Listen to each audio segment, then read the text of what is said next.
Sometimes your desires can drag you somewhere before your wisdom has even had a chance to speak.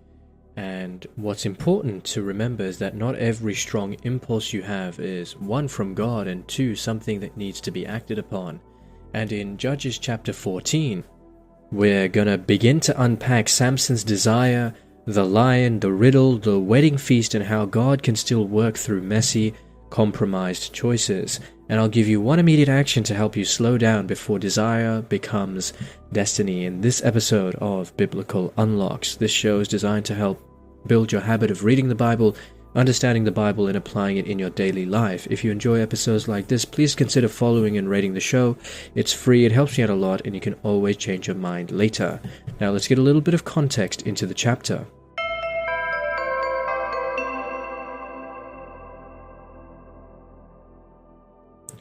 So Judges chapter 14 actually begins Samson's adult story. We've sort of skipped his childhood, we're going right into his adulthood. And he goes down to Timnah, and he insists on marrying a Philistine woman. He kills a lion on the way, later finds honey in its carcass, and tells a riddle at his wedding feast. And the Philistines actually pressure his bride to reveal the answer. And then Samson answers them with violence and leaves the marriage shattered. So the chapter is tragic because God is still moving, but Samson's appetites are already pulling him off course. It's a battle between his urges and God's plan. Okay, so let's read verses 1 to 4. The focus here is going to be on Samson and how he desires a Philistine woman. My question to you is, why does Samson insist on a marriage that his parents question? Verse 1. Once Samson went down to Timnah, and at Timnah he saw a Philistine woman. Then he came up and told his father and mother, I saw a Philistine woman at Timnah. Now get her for me as my wife. But his father and mother said to him, Is there not a woman among your kin or among all our people, that you must go to take a wife from the uncircumcised Philistines? But Samson said to his father, Get her for me, because she pleases me. His father and mother did not know that this was from the Lord, for he was seeking a pretext to act against the Philistines. At that time, the Philistines had dominion over Israel. Okay, biblical unlock number 1. Why does Samson insist on this marriage when his parents objected to it? Well, it's because Samson is driven by desire rather than discernment. And he even says, because she pleases me. Okay, that's not really an excuse. That is the issue. He wants what his eyes wants, and he does not stop to ask whether his desire is wise or covenantly faithful. So, the chapter is actually not approving him, but we'll see later the narrator actually says this was of the Lord. So, is this of the Lord? Well, it's not because God approved Samson's desire, but because God was working through it to create conflict with the Philistines. So the verse is actually a providence statement. It's actually not a moral endorsement by God, because God can weave even Samson's flawed choices into the greater deliverance story. So there is a difference between God's sovereign use of events and human approval of them. And providence, that is, God can work through the actions of sinners, but the actions themselves are sinful nonetheless. Okay, let's read verses 5 to 9. The focus here is going to be on the lion, the spirit, and the honey. And my question to you is, why does the story connect danger, death, and sweetness? Verse 5. Then Samson went down with his father and mother to Timnah. When he came to the vineyards of Timnah, suddenly a young lion roared at him. The Spirit of the Lord rushed on him, and he tore the lion apart barehanded, as one might tear apart a kid. But he did not tell his father or mother what he had done. Then he went down and talked with the woman, and she pleased Samson. After a while he returned to marry her, and he turned aside to see the carcass of the lion, and there was a swarm of bees in the body of the lion and honey. He scraped it out into his hands, and went on, eating as he went. When he came to his father and mother, he gave some to them, and they ate it. But he did not tell them that he had taken the honey from the carcass of a lion. Okay, so what is going on here? Very interesting and a rather strange story. First, we see that the Spirit of the Lord rushes onto Samson. And the reason is because the deliverer's strength still comes from the Lord. Even when his decisions are mixed, the Lord still provides his spirit nonetheless. And the lion is torn apart not by Samson's own prowess, but by the Spirit's empowering. So again, God's gift is real, even if Samson's character is immature. So divine power, again, can work through imperfect vessels. That's the point here. And the second thing is, what is the meaning of having honey in the lion's carcass? What's going on here? Well, I think it's quite clear. There is sweet things that can come from darkness and death, but also we need to see something here. It's a picture of sweet things from death and also of hidden contamination. Samson eats what he should not touch. We remember, right, the Israelites, we go all the way back to Leviticus, right? If we go all the way back to Leviticus, we'll see that Israelites, they're not allowed to touch dead things, right? It makes them ritually impure, unclean. And yet he's touching the lion's carcass.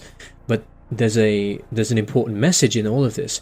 He eats what he should not touch, and then he offers it to others. So there's a imagery here, because the story itself is warning us that beauty and danger can coexist when you ignore holiness. That is, just because something is beautiful, just because something is sweet, just because something is there, it can come from death and also be the seeds of hidden contamination that will that may actually cause greater harm than good. So, sweetness here and danger, these are moral tests of desire.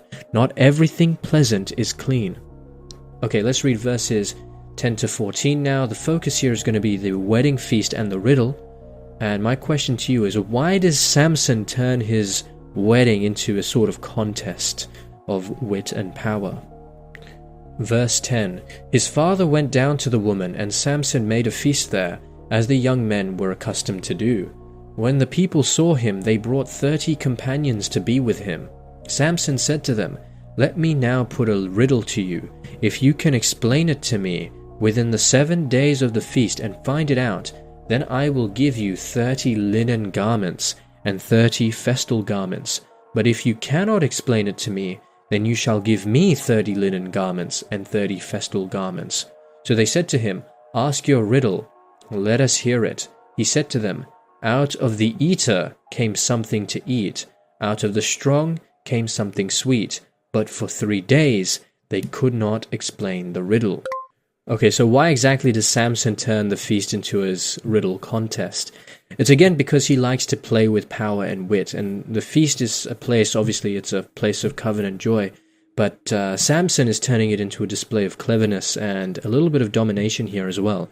So the riddle is actually not just a sign of something fun, it's a sign of his instability. He's trying to control the room. Now you may be like, hey, this seems like a bit of a stretch, right? You know?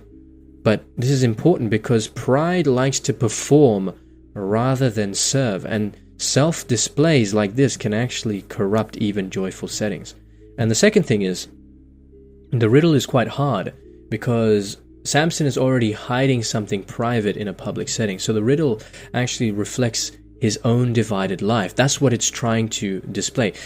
Out of the mouth inadvertently comes the deepest, darkest desires of the heart. Sweetness from death, strength from weakness, delight from danger. He is speaking the truth in puzzle form because he himself is living in a contradiction. His marriage is a contradiction. His actions are contradictory to the covenant. So, concealment, that is a sign of inward confusion. No one asked for this riddle, and yet he says it because he's harboring something deep within him. Okay, let's read verses 15 to 20. Focus here is going to be the bride's betrayal and Samson's violent response. And my question to you is, why does the chapter end in betrayal, rage, and loss? Verse 15. On the 4th day they said to Samson's wife, "Coax your husband to explain the riddle to us, or we will burn you and your father's house with fire. Have you invited us here to impoverish us?" So Samson's wife wept before him, saying, "You hate me. You do not really love me. You have asked a riddle of my people, but you have not explained it to me."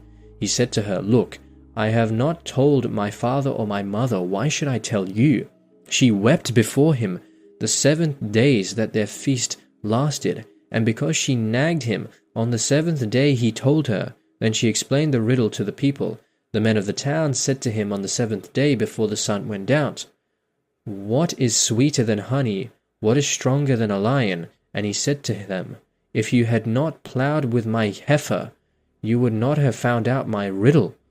Then the Spirit of the Lord rushed on him, and he went down to Ashkelon, and he killed 30 men of the town, took their spoil, and gave the festal garments to those who had explained the riddle. In hot anger he went back to his father's house, and Samson's wife was given to his companion, who had been his best man. So why does the bride betray him? Because the Philistine pressure, it was immense, and Samson's own behavior has made the relationship unstable. The chapter is sad because no one is actually acting from trust. The bride cries, the man is threatening them, and the marriage actually becomes again a battlefield of manipulation. So coercion here, this is the ultimate sign of relational corruption, and fear can actually destroy love before it begins. Now, Samson actually responds with violence because his wounded pride erupts within him. He pays the wager in blood by attacking the Philistines, and the marriage collapses. This entire chapter, Judges chapter 14, is not trying to present Samson as a hero with clean motives. It presents him as a consecrated man who is still ruled by appetite, rage, and retaliation. So again, ungoverned passion is self-destructive. Self-rule will become chaos. Who is your God? Everyone worships something. You can either worship yourself or worship God, and it's up to you. And it's interesting because the deepest tragedy of the chapter is the following thing.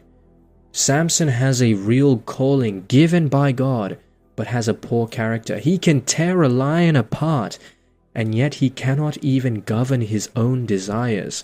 So, gifts do not rescue a disordered heart, and power without ordered love leads to ruin. Let's see how this chapter fulfills Jesus Christ.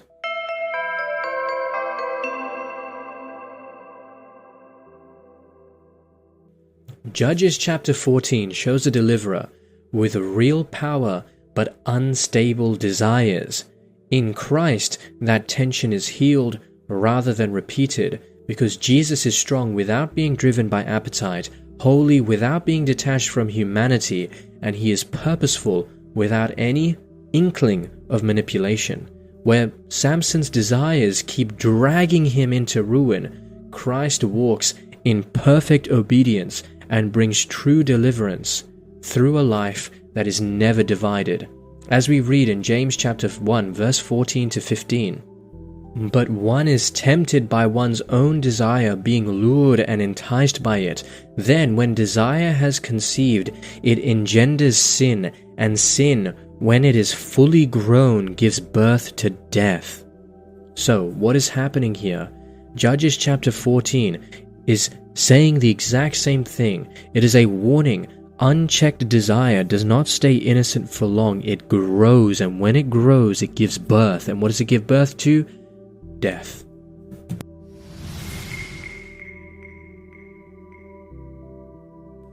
Alright, so how can we apply this chapter in our everyday life? Well, I think it's important to reflect upon our desires. We're going to have strong impulses, that's just the way it is, but we need to ask ourselves and see, well, is this wisdom or is it my own appetite? Are these my desires that are driving me, or am I being driven by the Lord? And the other thing is, there are things that are going to be sweet in our lives, right? Hidden sweetness. But we need to identify things that look good, but might be spiritually unsafe, and step back. Now, it can be difficult, but this is the necessary thing to understand. Remember, to love God is the greatest romance, to seek Him the greatest adventure, and to find Him the greatest human achievement. And we can be infatuated with pleasant things, but the ultimate source of pleasantness is God Himself.